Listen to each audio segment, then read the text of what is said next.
What do you want in your life? It's a very hard question to answer. You're going to have to put some effort into your life. Set up some aims for yourself, goals that you actually value. You need to be motivated to do that. If you're extroverted, you want friends. If you're agreeable, you want an intimate relationship. If you're disagreeable, you want to win competitions. If you're open, you want to engage in creative activity. If you're high in neuroticism, you want security. So now you've got your thing to aim at. Think, well, I'm motivated because I got my thing to aim at. Yeah. It's like you're not as motivated as you could be because you don't yet have your thing to run away from. Because if you really want to be motivated, you want to be going somewhere, and you want to be not going somewhere else. You got to aim at something, otherwise your life is meaningless. Well, what should you aim at? Well, pick something, aim at it. As you move toward it, you'll get wiser. Then maybe your aim will change. That's okay, but at least it'll change in an informed way. Discipline yourself in one dimension. See what happens. In some sense, life is a game. The analogy is that in life, like in sports, you're setting forth an aim and then arranging your perceptions and your actions in pursuit of that. And that you also generally do it while cooperating and competing with other people. Right. So that's also the game-like element as well.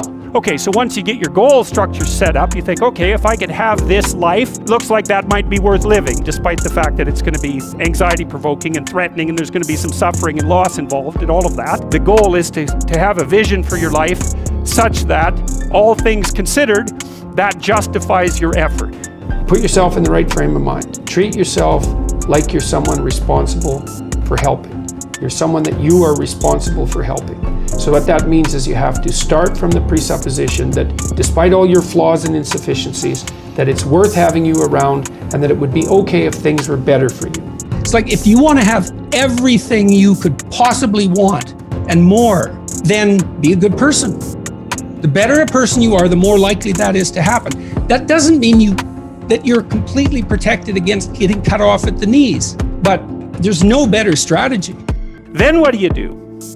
Well, then you turn down to the micro routines. It's like, okay, well, this is what I'm aiming for. How does that instantiate itself day to day, week to week, month to month?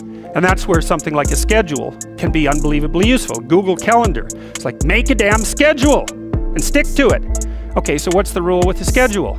It's not a bloody prison. That's the first thing that people do wrong. They say, well, I don't like to follow a schedule. It's like, well, what kind of schedule are you setting up? Well, I have to do this, then I have to do this, then I have to do this, and then I just go play video games, because who wants to do all these things that I have to do? It's like, wrong. Set the damn schedule up so that you have the day you want. That's the trick. It's like, okay, I've got tomorrow. If I was going to set it up so it was the best possible day I could have, practically speaking, what would it look like? Well, then you schedule that, and obviously there's a bit of responsibility that's going to go along with that, because if you have any sense, one of the things that you're going to insist upon is that at the end of the day, you're not in worse shape than you were than at the beginning of the day, right? Because that's a stupid day. If you have a bunch of those in a row, you just dig yourself a hole and then you bury yourself in it. It's like, sorry, that's just not a good strategy. Now it's okay, now you got your vision. You're trying to get through a territory you don't understand. And here's your option. No map, a map that's not so good but has some things about it, or a great map. Well, obviously the great map is the thing you want, but the map that's something is way better than the map that's nothing. Plus, as you explore, because of your map, you can start to fill in the details. Let's say you aim at something and you develop some skills along the way, and then you get like a third of the way there and you think, oh, that's not for me. It's like, well, yeah, fair enough, but now you've still got the skills you developed. You know exactly why it's not for you now. And then you can bring that wisdom back, even though it's not perfect, you can bring it back to your next plan. And so as you plan, you get better at planning, which is the crucial thing. So then we say to people, well, take your positive vision and make it into 8 stateable goals, right?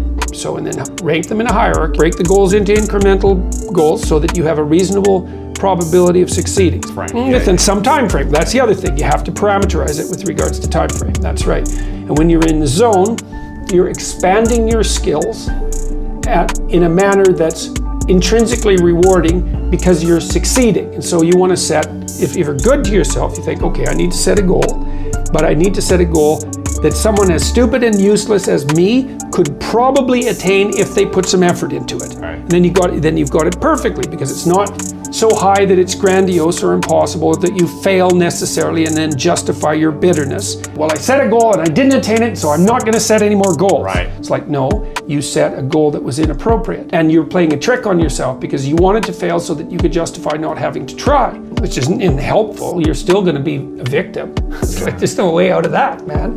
So, because life is a challenge that in some sense can't be surmounted. So there's no way out of your problem. But there are certainly proper ways of dealing with it. And then the next thing is, okay, you need a rationale for them, because you're going to have doubts and people are going to put up obstacles. Why would it be good for you? Okay. Why would it be good for your family if you attain that goal? Why would it be good for the broader community? Because if it's a good goal, it should be good for you. That's fine.